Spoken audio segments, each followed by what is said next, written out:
আসসালামু আলাইকুম সবাইকে। আজকে শনিবার মানে আমার একটু বাইরে যাওয়ার তাড়া থাকে না, তো বাসায় আছি। আর বাসায় থাকার কারণে আজকে কাজটাও অনেক বেশি। তো প্রথমে হচ্ছে সকালবেলা এসেই আমার কাজ হচ্ছে যে খরগোশগুলো আছে খরগোশগুলোর জন্য পাতা কালেকশন করা, কারণ তারা আবার হচ্ছে বাসায় যে কিনে আনা যে সবজি থাকে তার থেকে বাগানের সবজি ওটা বেশি পছন্দ করে। আপনাদেরকে এর আগে অনেকবার বলেছি।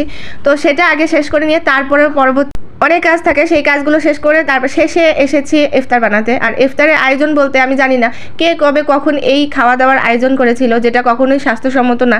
সারাদিন রোজা রেখে পেটটা খালি থাকে, আর সেই সময় যদি আপনারা এই ধরনের তেলে ভাজা জিনিসগুলো খান তাহলে কিন্তু শরীরের জন্য মোটেও ভালো হবে না। আর অন্যান্য জায়গায় আমরা দেখেছি প্রথমে ফল ফ্রুট এটা সেটা খেয়ে তারপরে শেষে লাস্টের দিকে ভাজা পোড়া খায়, কিন্তু না, আমাদের পরিবারে যারা আছে তারা খুবই পছন্দ করে একদম শরবতটা মুখে দিয়েই তারপরে ভাজা পোড়াটা খাইতে। ফলমূল খাবে কিন্তু সাইড ডিশ হিসেবে, কিন্তু মেন ডিশ থাকবে এরকম ভাজা পোড়া, যেটা আমাকে নিয়মিতভাবেই করতে হচ্ছে। আর এটা যে কতটা অস্বস্তিকর অবস্থার মধ্যে পড়তে হয় রোজাদারদের খেয়ে দে, সেটা অনেকেই ফিল করে, কিন্তু না, ওই যে মুখের একটা স্বাদ আছে সেই স্বাদটা সবারই প্রয়োজন, যে কারণে আমিও বাধ্য হয়ে প্রতিনিয়ত এসব বানাতে।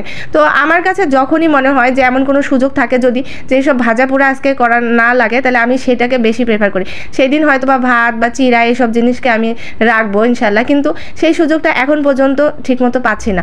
আর পাইলে অবশ্যই আমি এসব ভাজা পোড়া কখনোই আমি করতে রাজি ছিলাম না। তাও আবার খেতে হবে মচমচা গরম গরম, এটা আরও বেশি স্বাস্থ্যের জন্য ক্ষতিকর।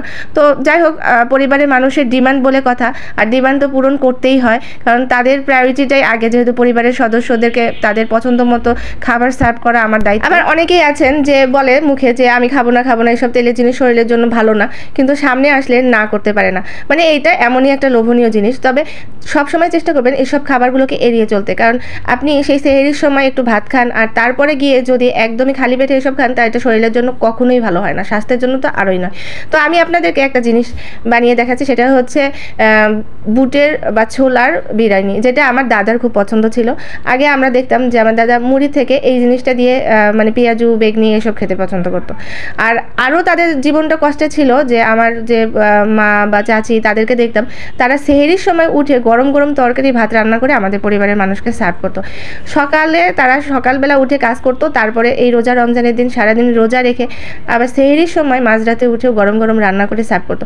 এটা আসলে একান্ত আমাদের বাঙালি নারীদের ভালোবাসা, পরিবারের প্রতি দায়িত্ব, এটা অনেক বেশি তারা পালন করে, এই জন্যই তারা এই কাজগুলো করে। কিন্তু পরিবারের অন্যান্য মানুষদের তাদের প্রতি একটু খেয়াল, স্বামী বা স্ত্রী দুজনকে বুঝতে হবে, রোজা দুজনেই রাখে, ইবাদত সবাইকেই করতে হবে, যার যার কবরে শেষে যেতে হবে। তো স্বামীর জন্য অনেক কিছু রান্না করতে গিয়ে যদি স্ত্রী ইবাদত বন্দিগি করতে না পারে, সেটাও কিন্তু স্বামীকে খেয়াল করতে হবে বা পরিবারের অন্যান্য সদস্যদেরকে খেয়াল করতে হবে। তো যাই হোক, অনেক কথাই বললাম। আমার এখানে কোয়েল পাখির ডিম দিয়েছে দুটো, দেখে কিন্তু অনেকটা শান্তি লাগছে। সারাদিন সকল ব্যস্ততার পরও এই জিনিসটা আমাকে অনেক প্রশান্তি এনে দিল।